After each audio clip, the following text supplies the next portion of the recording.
Welcome to One Word a Day. I'm Sophia, pilot into the universe of Chinese. Today's character, 鸡.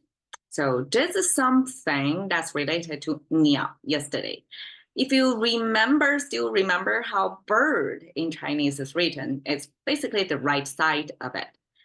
So Chinese has this capacity of kind of a Lego building block thing. We have bird character, and then we use that as one major component that's kind of categorically define what the animal is, right? Or whatever the thing you're using to describe. And then we plus another one or two, sometimes three, even more complicated composition to give a finer definition of what exactly that is. So chicken in Chinese, it's defined by the right side is bird, which is written in this form. If you still remember how the bird was rendered in yesterday's form, it looks different. Actually, it's two different visualization of bird. This, to me, is more like fuzzy, little, cuter bird versus the bird, like more generic bird in yesterday's rendering got a lot more feathers. It looks like a bigger bird, more powerful bird. It can be, for bird, they can be a predator or prey, right? So yesterday's character can be both. Versus this one, this bird looks like a prey, all right? It doesn't have the claws, have a little beak, doesn't have heavy feather, like a flying capacity. It's not top geared to be the fighters in the sky, so to speak. So this is another rendering of bird. And then on the left side, actually, it means slave. So slave bird is a Chinese definition of chicken. Now think about it. Chicken probably is one of the first domesticated animals. It's easy, right? And it's relatively cheaper, and it's a good protein source. So for humans to survive chicken farming, it's kind of early on, we have to master this to survive. And chickens are essentially enslaved birds. They don't labor for us, okay? They're not like cows that part of the farming labor force. But birds are food, a protein source for humans.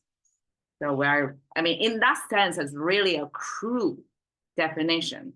It's a Chinese language sometimes have this sharp clarity about something and have no hesitance in expressing this in an almost cruel way of what reality is. And chickens simply are equal to enslaved bird. Okay, so the bird side on the right, we already semi-talked about it, except like these are fluffy feathers. It's not like the long draping feathers as the bird in yesterday's character, right? So here is like horizontally going, means kind of anti-gravity, or it's simply not long enough to make the feather draping.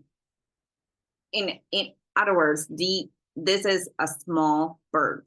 The left side means slave. It got this 3-finger hand symbol from the top of the screen, reaching down. That means it's not your hand. This is not talking about from your first person's hand experience. It is somebody else's hand. In the, what's it called?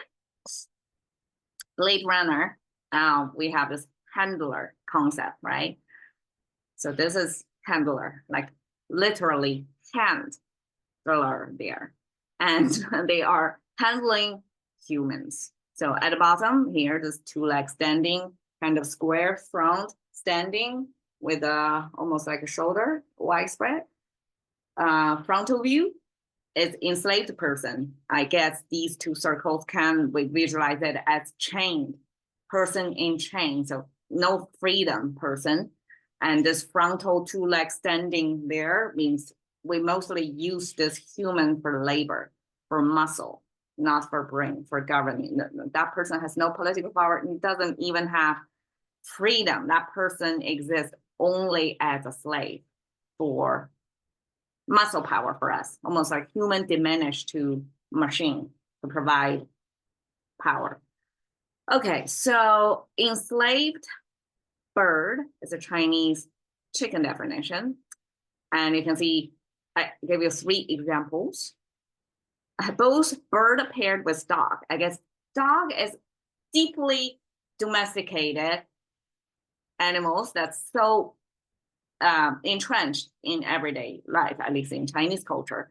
So a lot of expressions, like the 3 examples, are such pairing of chicken and dog together. So in the way Chinese call dog, there are 2 ways. One is quan, which is the ancient, more like longer term, longer existing term, quan. And then we have gou, which is puppy, actually. And eventually go, puppy lost its puppiness. It become the generic term for any dog. So both of them, you can see in 3 expressions is about the first one, 鸡犬不宁, meaning the chickens and the dogs, they are not at peace. They are making noises. So dogs are barking, chickens are, I don't know how chickens make their sound. So you can, crowing, is it called crowing? So when 鸡犬不宁 means commotion, chaos in that space.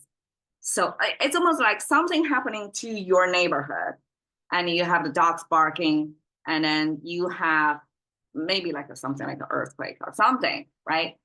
Or it's almost like your car alarm went off kind of scenario. Then we say 鸡犬不宁, meaning some uncertainty or some chaos happening in your local area, that this domesticated animals in your life, they detect it.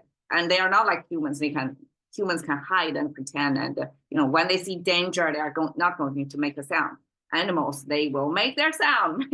They're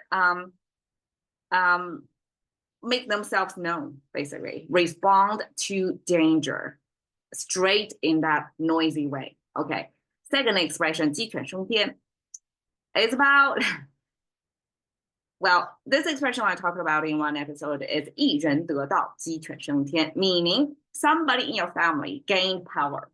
So got this societal ladder jumping thing going, right? So that person got promoted in whatever sphere, and then 鸡犬升天 means people who are of lesser importance or merit, but in their life, people from the same family or cousins or siblings or in-laws, they got promoted as well. And 升天 described like they all rise up to the sky.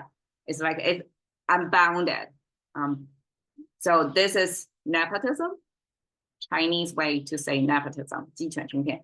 And 鸡飞狗跳, again, it's about chickens and dogs are losing their mind and they want to get out. So they want to get up so bad that chickens normally who don't fly here want to fly away, and dogs who normally don't jump, they want to jump off somewhere away, meaning situation here is so bad that even these 2 type of animals are not behaving normally. They want to go to their, like beyond their own normal behavior or their own physical limit, that they want to do something, even take some risk.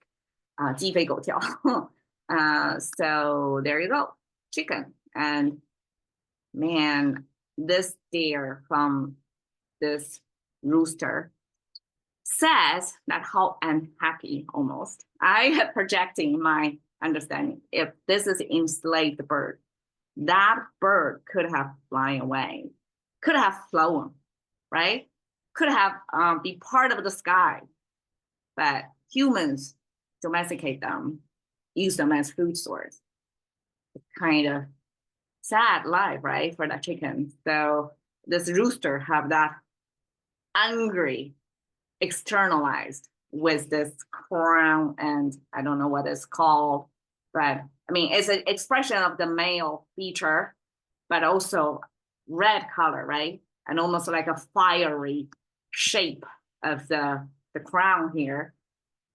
I guess almost like a mutational statement of this enslaved bird, of how they're treated.